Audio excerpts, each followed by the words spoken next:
Yeah, it's definitely true. And you can see the Trundle band on your screen right now in answer to the Maokai ban that came out from Ame. This team has been doing their homework because the Maokai and Sivir both being banned away, and they have this luxury being on blue side. I'm so sad that we didn't get to talk about this. I call these three bans like the OMG, just see you later. The starter kit. Exactly. LeBlanc, Icon's a huge LeBlanc player. Sivir and Maokai, it doesn't even matter who is on what team for OMG. They have always been relying on those champions. Get them out of here. Well, you can see that Champ Select is going extraordinarily fast here. All of our bans have come through, and that's the Shen first pick for Amazing J. Picking it up for himself, has played it a couple of times, but picking it away from Xiang as well, as he doesn't have that tank to go back to. However, OMG answer with some pretty powerful meta picks at the moment, as Zhuizhui grabs the Gragas, a whole lot of ganking pressure early, and Braum, that the guy that's always been a top-tier support and has found his way back to the very top already. I'm so glad that we were seeing the departure of the likes of Bard and Karma, although Ime can still certainly go towards that Bard because it is available. It's a big pickup for Road. Reminder that we are on 6.13, so this is not 6.14. Continue to see that Malzahar perma-banned, but we haven't seen any of the adjustments to Sona or Leona or anything like that. Or Fiora, of course, who is going to be pretty busted come 6.14. Very excited to see what's going to happen, but no, not happening just yet as Tahm Kench is currently being hovered. Very understandable pickup of the Hecarim there for a Voidless, as the Shen Hecarim combo is something that's been really popular, as there's Road picking up some hard engage from that support position. We'll see what Jin Zhao is going to pick up to complement it. And Mako said it best in an interview after EDG beat Ime. They were asked about range supports, you know, what the LPL players thought about the likes of Karma and that style of caster support. And they said that it's actually very difficult to build compositions around the likes of Karma and more range caster supports, which is why we're moving back towards Alistar and Braum. They just fit well in every single comp. They give you that hard engage. They give you that, or at least Braum in this case, gives you that ability to deny a lot of siege potential. So this is why we're moving away, throwing it out. Well, we'll see exactly what does happen as we move forward, as it is going to be Azir and Ashe picked up on the side of OMG. Lots of gank potential now for this OMG roster, as they have the Gragas for all that CC. They've got a powerful bottom lane and, of course, that gigantic arrow that can fly anywhere and start up anything. And not that SMLZ can't play Ashe, although we definitely know him more as a Jhin player within the LPL. I feel like the Ashe pick here is actually more of a takeaway from Jin Zhao than it is getting SMLZ on his most comfort champ, as we're actually swapping positions here, as Jin Zhao's hovering the Jhin himself. Jin Zhao, of course, in his name, so it would be making a lot of sense if he was to pick that one up, as Baimi is going to move towards his most played champion in the Twisted Fate. So much global presence from this Ime roster, and we were having this conversation before. Of course, Ime does love to run the global comps. They are a very mobility-oriented team. They love unlocking themselves, they love snowballing, making early plays. The Destiny fits right in their wheelhouse, the likes of Shin, Hecarim. I mean, the speed at which you can get around the map. And I like the fact that Amazing J, yes, he's more of a carry-oriented top laner, but putting him on that Shin means that he can still have that split-pushing threat. To overextend sometimes, and we'll see whether that is where Zhuizhui is going to spend his time, as the coaches are going to shake hands. Let's get into game number 1 for Week 8, day number 1.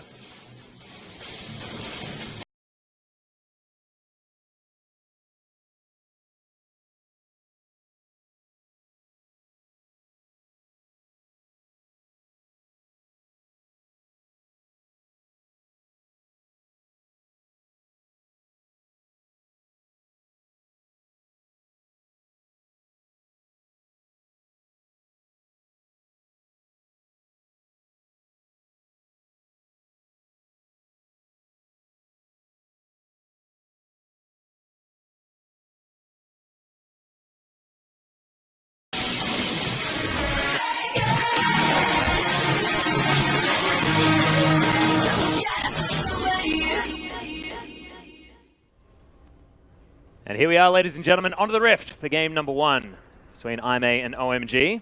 Ime starting off on our blue side, of course, complimented them on their OMG-focused bans. We'll see whether it's going to be enough, because OMG have put themselves together a very OMG-esque composition. Both these teams, again, they have a very similar direction, very similar play style. It's a heavy snowball, heavy forward, so a lot of hard engage, flanking engage, mobility built into these compositions, not so much about the pick comps. Yep. or anything like that. And I want to quickly kind of touch how I predict this early game is going to go. So IMA's composition probably the clearest to understand. You've got Shin, you have Hecarim, you have Twisted Fate. That's all going to be a massive power spike on the map at level 6, and how you use those ultimates. It's going to be the Onslaught of Shadows with the Shin Stand United coming in on top of a Destiny, probably in the bottom lane. You're going to set it up with kind of the pseudo CC, not pseudo CC, but the CC that the curtain call will allow. And why I say bottom lane, as actually a lane swap is being initiated, is because SMLZ is on Ashe. And if you're going to kill any target at level 6, it's going to be the immobile AD carry. Tahm Kench is super tanky. He's got his gray health. He's very hard to lock down. Azir, a lot of safety, especially having that cleanse as well as the Emperor's Divide at that time of the map. So all eyes should be on how those 3 ultimates are going to come crashing down on the hard carry of OMG and their AD carry. Yeah, and it's going to be important to do that to SMLZ early on as well, when he won't have Xiang there, just to nom him up, get him out of there. As we are going to start this one off. So like you said, lane swap initiated. There's 5 and SMLZ towards the bottom side of the map. And there's no surprises that Jin Zhao and Road would want to dodge this out. You want to be able to unlock Road on this Alistar in a lane swap scenario that he does have the possibility that he can, you know, surprise people like 5 is doing now, perhaps on the mid lane. But more importantly, the Alistar Jin 2v2 against the likes of Ashe and Braum is not a favorable matchup. So also preserving Jin Zhao's individual lane matchup. Well, see how it is going to work out. Of course, Jin, one of those champions that doesn't really like lane swaps as much, due to the fact that he only has 4 bullets in that chamber for taking down the turret. But we'll see how they do, as Amazing J does move his way up towards the top side. Bamey throws down a gold card, but takes a heck of a lot of harassment there from Icon. Of course, Azir, not an assassin, but still his most played champion.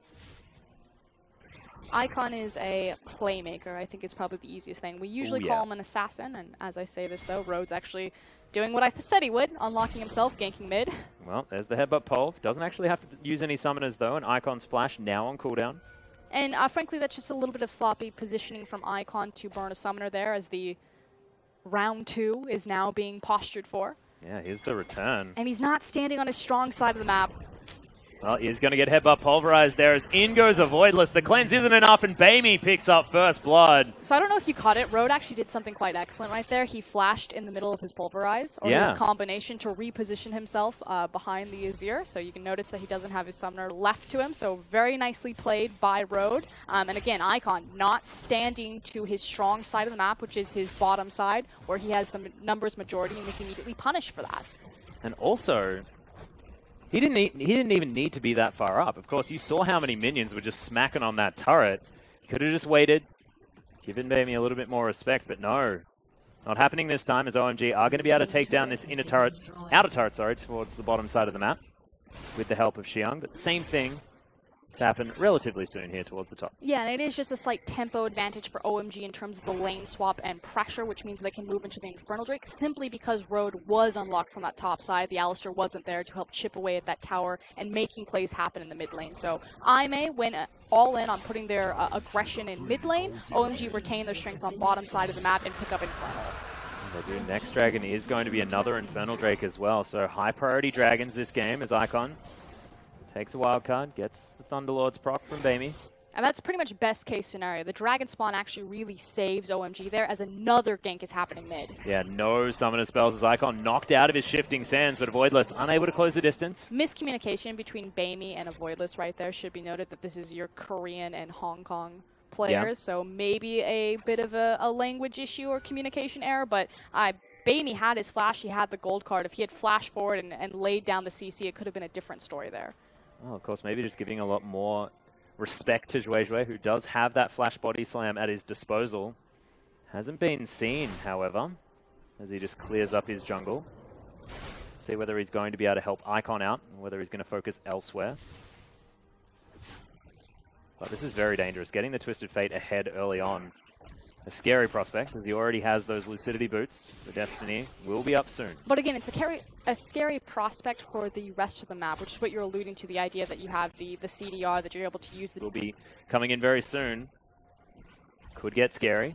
Of course, OMG have a lot of peeling options, assuming they're staying together, but still going to be very, very hard for this team. Yeah, and again, tempo advantage actually reversed here. IMA cleaning up their second tower a little bit faster. Yeah. So after all is said and done, mid lane advantage. Dragon advantage to OMG. See whether OMG are going to be able to get as much luck as we move into our second Infernal Drake. Of course, 16% stats. Something that you want a whole heck of a lot, especially if you're the team on the receiving end of all this attention, like OMG. As Bamey just clears out this mid lane. Icon did go back, starting with the Morellonomicon.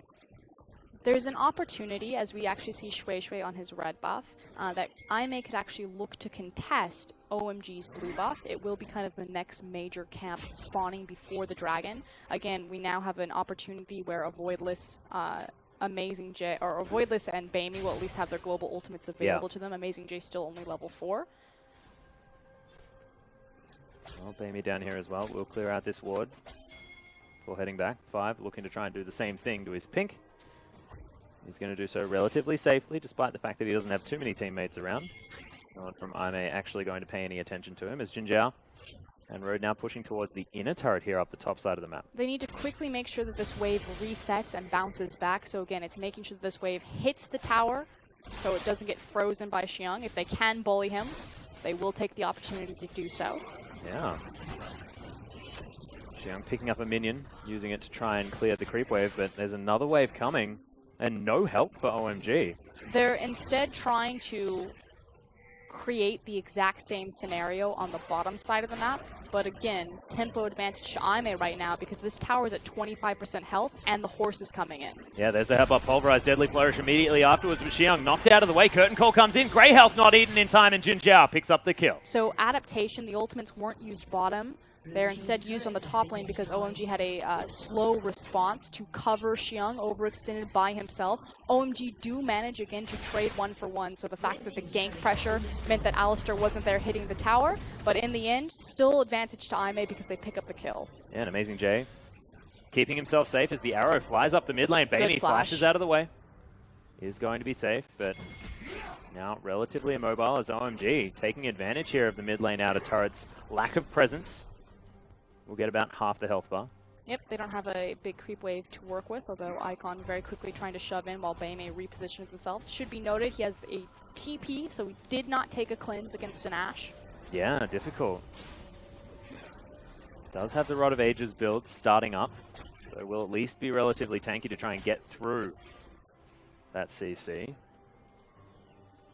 And now, see with the OMG pressure. All the damage has been done on the top side of the map for Aimee. Dragon going to be spawning in 42 seconds. Again, it's another Infernal. The blue buff is up for OMG. They should look to acquire that before moving into this Dragon fight if they want to fight this 5v5. Jinjiao moving on over here. Wants to try and pick up the farm towards the bottom side of the map. Deadly Flourish helps him out. Doesn't look like freeze potential, but Jinjiao just wanting to try and create pressure on this map. Make sure that OMG don't get themselves a free dragon in 14 seconds. Exactly. Moving your duo lane to the bottom side of the map and moving your TP and stand united towards the top side. Well, speaking of TP, Xiang, of course, still has his. The fish will be available when needed. There's Road and Bamey now pushing up this mid lane. Icon, thankfully, a couple of items now able to clear out the wave very quickly. As that pink ward spots out Jinjiao as he makes his way up. This is unsafe. So again, we talked about who is the best target for all of these ultimates to go down on. It is always going to be that Ashe, and SMLZ is so far out of position here. Well, arrow comes in. Road, however, just pops the ultimate, gets out of the CC, and there's the Stand United. Amazing J comes down, a Voidless picks up the kill in the end. Curtain Call doing a bunch of work in the backline, and Aimee get exactly what they're looking for. And again, the adaptation of how the lane swap ended up, the initial rotation of those ultimates was used on the top side, but we said Ashe is going to be your primary target. They finally pull the trigger on that. OMG overextend bottom, and it loses them second Infernal, which is massive. Yeah, Amazing J now continues to push up. Road, though, here to help him out. That is exactly not the target that you want to be hitting with the Ashe arrow. Which is why the lane swap, we said this at the beginning, the lane swap is so beneficial for Aimee in particular. It avoids them their lackluster 2v2 matchup of Alistar Jhin versus the likes of Ashe and Braum. Competing with two ranged abilities there is never going to be fun, but more importantly, opening up the map for the likes of a semi-global composition. Yeah. It's just going to be pretty terrifying for OMG in between these cooldowns. They have a tiny window where they can consolidate farm and kind of be safe on the map, but as soon as a minute, 2 minutes comes back up, they have to be very diligent about their warding and keep track of Baimi and Avoidless. Problem is that Baimi didn't even use his Destiny. Wasn't needed in that last engagement, so still need to be rather careful. The Twisted Fate could be delivered at any stage. That Rod of Ages now stacking up. Baimi is a force to be reckoned with at 108 CS. Although Icon, to his credit, has managed to catch up, despite his attention there in the mid lane. IMA are now moving their forces towards the top side of the map simply because there's no objective left to them on the bottom side by taking Dragon. OMG actually trying to set a trap here as we're now scuffling over red. Yeah, really nice pulverize comes in though as Zhuizhui's going to get stunned up. Nice nom-nom coming out from Xiang. But in goes Avoidless. Emperor's Divide coming down, but not actually finding anyone. Just there for the disengage, and IMA don't find too much. But that's super important that they were able to get the disengage, because overall that could have been a 4v5. Again, your two members in your side lanes are going to be the Shen versus the Ashe. One of them has exponentially much higher mobility than the other one. Oh yeah. So good job from Icon to be leave it, take the TP cooldown, and walk away. Yeah. Get themselves the Destiny there as well. So Road already being a pretty phenomenal force here on this Alistar so far. He's going to get licked, and Icon's making his way around. Nice headbutt for the disengage, but still going to get slowed down. Baimi throws out a gold card, and in goes Jin Zhao, but Road still taking damage. Unbreakable Will not enough, and Zhuizhui picks it up as now SMLZ fighting Avoidless, pushing. Xiang heading back right now. See what he feel like he needs to pick up as OMG actually looking for the contest. Hawkshot flies through. They know there's only a couple of members here. The Rift Herald does reset, so nice denial from OMG. Yeah, a bit greedy from IMA. The only play that OMG can make right now is going mid. The wave is needs to kind of hold this wave, get as much farm as possible. There's a deep freeze bottom, so there's no way anyone can overextend down there. So IMA knew that the only place they can be is in that mid lane. Let's try to do Rift Herald. They won't stop us. Yeah, may as well take it if you can. Of course, successfully disengaged as well, so no harm, no foul. Baimi has himself that 20% CDR now with the Sheen picked up, looking for the Lich Bane. Seemingly. So we're going to have a look at Jin Zhao. The Ghost Blade's done. BF Sword there as well. It is going to be the Dusk Blade of Drakthar. 3-0-3 though. This Jin has been doing work early. Pretty strong in his itemization right now. Has the initial spike of the Ghost Blade available, as well as that flat damage in the BF Sword. Itemization that I want to touch on is Icons, actually. So going for the Zerker Greaves on the Azir, but has the Lost Chapters. Yeah. So not looking... I mean, I guess he's trying to supplement his attack speed with his boots, as opposed to looking for the daggers himself in the Nashor's Tooth. Yeah, wants to have that Morellonomicon. We have been seeing a little bit more, as he does complete that one now. Stylistic thing, just won't have as much attack speed. Relying more on that CDR. Well, now IMA positioning themselves around their second Infernal Drake of the game. Will make it 3 in a row, and OMG thinking they're lucky stars that they're able to pick up at least one of them, because this one is going to die extraordinarily fast, and there is no response from OMG. Next is going to be the Ocean. Yep, not in a position to contest at all. Again, if you look at just the difference between itemization, these 80 carries alone, the fact that the flat BF sword was available as well as the Ghost Blade across from SMLZ, who's been liking to go for that eye edge rush, has been relegated himself into a hurricane as well as just a pickaxe. This Voyage is coming through here for Xiang as the Emperor's Divide comes down. It is going to be Stand United now used on the cows. Avoidless comes through. Nice take of the turret, but Avoidless will fall down. Icon picks that one up as Xiang flashes forward. Baimi's his target as 5 is so incredibly low, but Icon picks up the double kill as he falls down. Road now trying to get himself out of there as Icon's close distance and 5 picks up the kill. OMG find the team fight they're looking for, unless Jin Zhao can get exactly what he wants, but I'm not sure whether he will because they're all just lining up behind SMLZ. I would have laughed so hard if he stood too close and just the... Okay, so cleanup fight from OMG. They're going to try to take the mid lane tower off of this one, as well as maybe Jin Zhao's life if he gets too close. Yeah, well, they do manage to do so, and now 2,000 gold is the lead for IMA. OMG clawing a lot of it back. A huge swing right there. And again, IMA kind of fumbling at this 20-minute mark where they come to kind of a big skirmish or a big 5v5 and are unable to execute on it. On the pick and mobility aspect of their composition. They look really clean on it. It's when everything starts working together as we take a replay out of this. So first issue is the fact that Road and Avoidless get separated from the majority of the fight. Avoidless has to use his ultimate defensively, but again, he doesn't have a lot of tanky stats left to him, and he just gets shredded. The arrow comes in, hits a great target, so CC is layered, and then from there, Road is still separated. No one's peeling for Jin Zhao, and this Jin is unable to clean up the back half of this fight. Yeah, and he just ate Amazing J. Didn't allow him to be a nuisance at all towards the end of that fight, as Icons delivered a triple kill by the end. And the Azir, who was struggling in the early game, now looks relatively unlocked. Something that we should expect from Azir. He can just sit and farm, scale into late game, he'll be fine.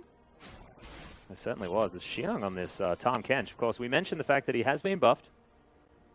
Getting that passive working a little bit early, but still able to do second tier damage that last fight. I mean, good. Identity is still the same thing than it was, despite what the numbers or the adjustments to him are. And it's just this super pseudo tank, if you will. His gray health bar, the fact that you have to burn through multiple health bars to try to take him down. He's very disruptive. He offers semi-global presence. Yep. Well, now you can see Aimee regathering themselves. Trinity Force now done for a Voidless. Does want to start building into those tanky stats. Has the Spectre's Cowl that he's been sitting on for quite some time. Wants to grab some of that armor, because one of the dangers here is diving turrets without any armor. You really do get taken down pretty quickly. Amazing J, thankfully, does have himself the Sunfire Cape. Can aid his team, as Aimee now pushing out this top wave. Is dealing with it, trying to create a pressure point for themselves.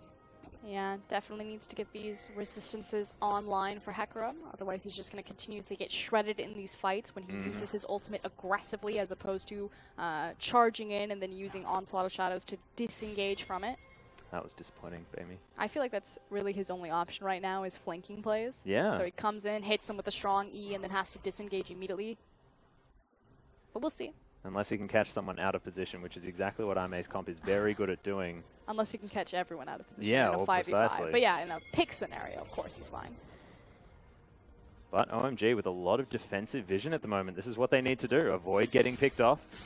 Well, they also need to have defensive vision because they can't afford to place offensive vision since all of the waves are pushed against them right now. Yeah. So OMG, first priority is actually resetting their map, so setting their creep waves to neutral, and start opening up space where they can actually start walking together into Aimee's jungle to place forward aggressive vision to make use of it.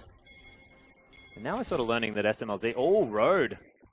Has to throw down the ultimate, but in goes Zhuizhui anyway. Delivers the cow to SMLZ, slowed down by the frost shot. Nice use of the pulverize to try and buy some time, but the cow is dead, and SMLZ picks up a kill. Yeah, Zhuizhui, of course, using the cask because he thought that Road had his flash available. It wasn't quite off of cooldown yet, but the idea is to knock him away from his only escape route over that Baron wall.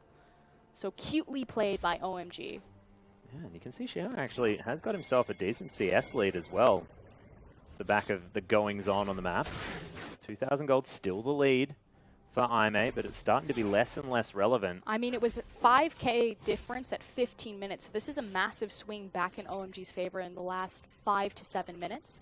The next dragon fight will be coming up, and again, Aimee looking very susceptible and weak in their 5v5. They need to set up a good pick here, make this fight unfair, and get the dragon for free. Yeah, and this is actually just really good information that we're getting as well from Aimee after their series against EDG, because we were wondering, is it because EDG is so good, or is it because Aimee's 5v5 has been struggling, and it does look to be exactly that, as OMG were able to thwart them in the first big one. Should be noted, though, that OMG, I actually think, are fairly good at 5v5ing, despite the roster's young synergy. Well, SMLZ does have his Infinity Edge completed, so like he said, doesn't like the Essence Reaver as much early on. Wants to get to that big power spike. Of course, a little bit more consistent on Ashe as you crit every single time. But that's a massive power spike, again, coming into a possible dragon fight that OMG could look to contest Aimee on because he has that crit stat available to him. Well, Aimee want to say no to that one as they try and set up some vision around the area. Unable to clear this ward so far in the little brush, but pink ward goes down. They will be able to do so. OMG ready towards this bottom side, and we'll see exactly how this one works. Aimee will need to change their game plan. This time around, OMG finally have control of the side waves. Yes, they're not pushed forward quite yet, but they're amassing pretty sizable waves, especially that bottom one. So they're not as in dire need to reset their map. The fact that they don't need to go towards the top side is definitely important. Although teleport's available for Xiang. We'll see whether he tries for some sort of Abyssal Voyage play. So OMG do have that catch potential. I may need to separate OMG or split them up so again they can make use of their Twisted Fate ultimate and use a pick. The longer that OMG stay grouped up together like this and covering their flanks, the harder it is for IMA to really set up appropriately for a fight here. Oh, there's the Abyssal Voyage used towards the bottom side. They're looking to try and catch out Amazing J as Destiny comes in, sets themselves up as the curtain call right in amongst it. SMLZ just gets deleted as Road picks up the kill. But OMG now trying to kite themselves back. Icon still with a lot of damage, but it's a really good taunt from Amazing J, and they've locked down the Azir. It is the kill for the horse now as Shui takes down Amazing J, but his job's done. Road gets the flank. Another double knock-up with the Pulverizer. Shui's going to fall, and Aime proving us wrong and winning the team fight. It was massive wombo combo right there. So I was talking about how I may need to go back to their pick strengths and separate OMG, find a pick. They say no. Let's line them up like bowling pins and just knock them over. The onslaught of Shadows, the initial charging from Hecarim, followed up by a great curtain call from Jin Zhao, sets them up for success and possibly Baron. Well, they're moving towards it right now. As you can see, Bamey was able to do a heck of a lot of damage in that fight. OMG just nothing as SMLZ, 0 damage, just immediately picked off. As Amazing J is going to help out this Baron buff at 26 minutes into the game. Definitely going to help out this IMA squad because they can use it in every single lane to great effect. As the arrow flies through, Bamey just tanks it. Doesn't worry about it too much. Trying to catch it with the splash damage. So we take a replay of this fight. This is just beautifully orchestrated. So Road opens it up, gold card comes in, followed up by, I mean, that's just a straight wombo combo. The Hecarim comes in, curtain call layers directly on top of it, and because your AD carry has just instantaneously popped, it's a 4v5, and there's nothing you can do. Jinja hitting all of the right targets and then singling out Icon for that last stun. As Road with the headbutt flash pulverize, or headbutt pulverize flash to get 3 people at the beginning, then the double. Just incredible play from the bottom lane of IMA, more importantly. And beautifully, the fact that Rhodes set that up initially and then just immediately departed from the fight and started running around, covering the exit opportunities for OMG, and then just sets up the back part of the fight. It just goes to show how key Road is to IMA's success. He is their leader, he is their shot caller, and he is their facilitator. Well, the boys, it looks like he's going straight for a Guardian Angel. That's going to be his answer to getting popped potentially at the beginning of a fight. Didn't happen last time around. But Ocean Drake does fall in favor of IMA. 3 dragons to 1. Now as those 2 Infernals augmented by some water. Any misstep that IMA had made in the mid-game by losing that 5v5 to OMG has been completely compensated for, and they've now opened back up towards their 5k plus gold disparity. Fact, 7,000 gold the lead now for IMA. Of course, trying to defend that second place position in Group B. Looking good for them at the moment, though. If they're able to take down OMG and WE aren't able to take down RNG later tonight, will mean that they have solidified that second spot. OMG still looking to try and defend this one out. The most important objective on the map to them would be that middle inhibitor, as it'll give them the most control, but the bottom inhib would be just as nice. Try and get that next Baron. Potential super minions helping them out as Amazing J was poking his head in. And in goes the Stand United. Icon knocked out of his Shifting Sands, but it's a pretty good ultimate. Avoidless, however, just gets out of the way of it. We'll be able to pick up the Azir relatively easily, immediately into this tower as well, as IMA start crushing down. Just continuing to ride off the back of their gold lead right now. Again, taking this bottom inhibitor, we like to call it the Baron inhib, would pretty much guarantee second purple monster. There's also the fact that they were able to kill the one big wave clear tool that OMG has. Wildcards flying through for some poke, but you can see IMA all getting themselves amongst it. We'll see whether they take down this turret as in goes Road. Nice double knock-up as 5 stands behind his teammates, but Amazing J, decent taunt. And OMG still trying to fight this one out. Crystal Arrow comes through, but doesn't find too much as the inhibitor's just going to get focused. IMA don't even really want a 5v5. They just want to tear apart the structures. As Amazing J avoids the last Winter's Bite. And the biggest issue for OMG is that all of the CC went down on the tankiest member of IMA, hitting Amazing J. and layering that on top of him. They did get lucky, though, that IMA decided to focus the inhib as opposed to just turning that fight. If they had died there, it certainly would have meant the game. But for now, OMG get to hang on, just having to deal with one inhib lost and try to regroup themselves to get back in the game. I also really liked IMA's choice to disengage at that point. Icon had just respawned. I wanted to make sure that he was out of there. And once again, they're doing the same thing. Wildcards avoided. As in goes the Abyssal Voyage. OMG thinking that they can try and start this fight. As Jin Zhao getting some decent damage down. You can see SMLZ trying to get himself out of there. And 5 making himself a body in the middle of this fight. Aime still heading forward. Nice double knock up. Jin Zhao takes down Xiang. Gets the double kill as Icon falls once again. And SMLZ locked up by all the CC out of Aime. Triple kill for Road. Oh my goodness, this guy's going off with the quadra kill. And Zhuizhui now getting dove underneath his inhibitor turret. This game is basically over. Aime looking massive. And unfortunately, Jin Zhao unable to grab the pentakill right there simply because a Voidless picks it up. Gragas out of range, but with everyone dead and with a creep wave crashing into the Nexus towers, they should certainly end the game here with TF and Jin. Yeah, not to mention Hecarim as well, who does have a lot of damage himself. These Nexus turrets are melting at the hands of Aime.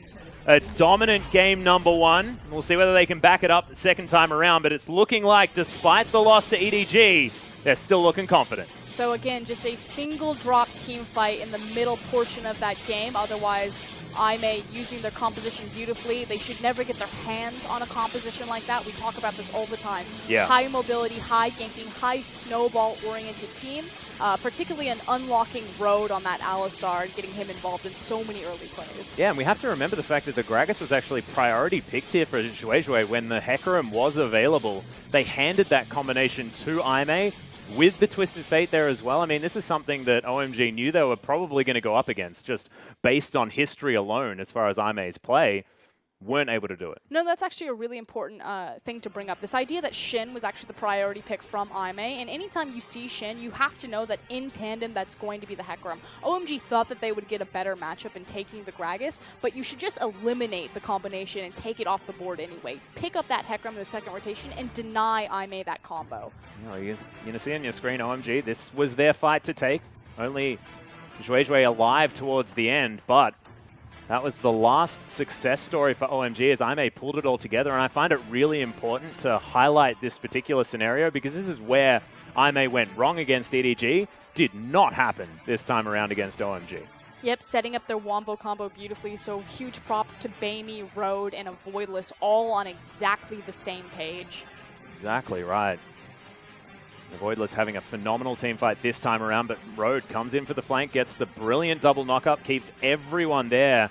And the layering of CC coming out from Aime just looks beautiful. And again, it goes back to that quote that we gave from Mako, you know, the fact that LPL teams are moving away from the more caster-oriented or mage-oriented supports like Karma. We've heard Pobelter's frustration with picking Karma and Nidalee and trying to build compositions. It's that you need hard CC. We're in a meta right now where snowballing is very easy, where 5v5ing is incredibly important because you're fighting over high-priority objectives like the Dragon, like the Baron now, and so you can't afford to take these Karma picks anymore. You have to have the Alistar, you have to have the Braum. Yeah, it's just making Jin so incredibly potent as well, just because of that deadly flourish. We talk about the curtain call all the time, the fact that you have that ability to augment team fights from extraordinarily far away. But the fact that you can always get these picks with that deadly flourish just makes it so incredibly, deadly. And the LPL in particular is actually a region that's been using a lot more Jin than some of the other global regions. We like to use him. Wow, because I'm thinking about Ashe. We like to use Jin as a pseudo Ashe there, using the curtain call in tandem or instead of the ice enchanted crystal arrow. Yeah. I'm done. Take it away. We are going to throw it to a short break, ladies and gentlemen. When we get back, Aime seeing whether they can close it out against OMG.